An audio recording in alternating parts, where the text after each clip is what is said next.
So of all the things that the Human Research Program is investigating, the biological consequences of radiation exposure is one of the major ones.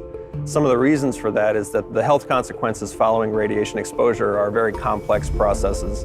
It's difficult to quantify exactly how the radiation is interacting with tissue, and then it's even more complicated to try to quantify and determine what the long-term outcomes are going to be in terms of things like carcinogenesis, central nervous system effects, and detriment to the central nervous system. The primary means by which radiation affects cells is by damaging their DNA. You can get breaks in the strands in the double helix, you can knock bases out, and the cell will make an attempt to repair that damage. Sometimes it's effective, sometimes it's not, and sometimes it'll actually get repaired, but in an error-prone fashion, so it's what we call misrepaired. So anything that sets into the genome in that way is a mutation, and the accumulation of mutations can potentially lead to cancer and take a non-cancerous cell, a normal cell, and make it transformed into a cancerous one, so that's a big concern. So on Earth, there's a couple characteristic things that are different from space. One of them is that the type of radiation we experience on Earth is generally what we refer to as low LET radiation, things like gamma rays and X-rays.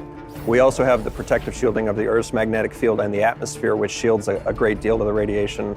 And then finally, we have things like radiation protection concepts such as time, shielding, and distance. So we can reduce the time of exposure on Earth, we can reduce the distance from the radiation sources, and we can reduce the exposure through shielding. In space, a lot of those things are very different. So we have a very complex radiation field that includes things like protons and all the particles on the periodic table of elements. They're coming in at energies that are approaching the speed of light, and they're difficult to shield against, and they're always there. So the concept of time really doesn't make sense because you can't reduce the exposure in space except perhaps getting to Mars faster. You can't really reduce the distance at all because the radiation is everywhere. And shielding concepts for galactic cosmic rays are very difficult because of the energies involved.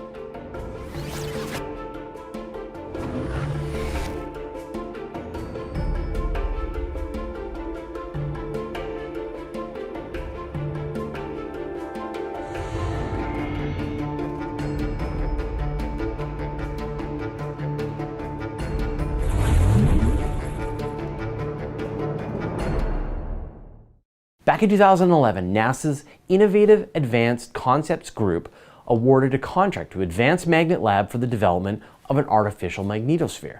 They proposed surrounding a spacecraft with expandable superconducting coils.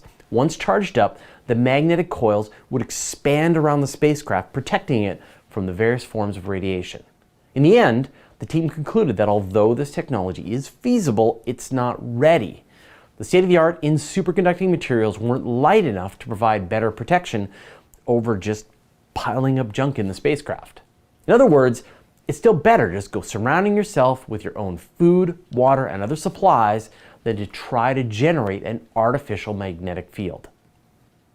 The European Space Agency thinks it's on track to develop an artificial magnetosphere thanks to a collaboration with CERN. And if anybody knows how to direct charge particles, it'll be the folks. This would allow the astronauts to be inside the spaceship or even perform spacewalks outside within the protective bubble, all the while protected from space radiation. And we last heard a flurry of announcements about this technology in 2015. There was no threat to humans because Earth's magnetic field deflects much of the sun's radiation. But the explosions were so powerful that intense radiation disrupted TV signals and caused radio blackouts. So what if you were outside Earth's magnetic field? On the moon and beyond, astronauts face the risk of extreme radiation exposure. Luckily, the intense radiation in 1972 occurred right between the Apollo 16 and 17 missions, when no astronauts were in their path. As NASA plans missions to go back to the moon and then onto Mars, predicting the sun's activity to protect astronauts from space radiation is one of our biggest priorities. One of the biggest unknown factors about going to space is the radiation hazard from the sun. This is Ian today, studying the effects of the sun, also known as the field of heliophysics. The sun is always emitting radiation like the light we see, but certain energetic particles, like from the August 1972 events, can be far more harmful.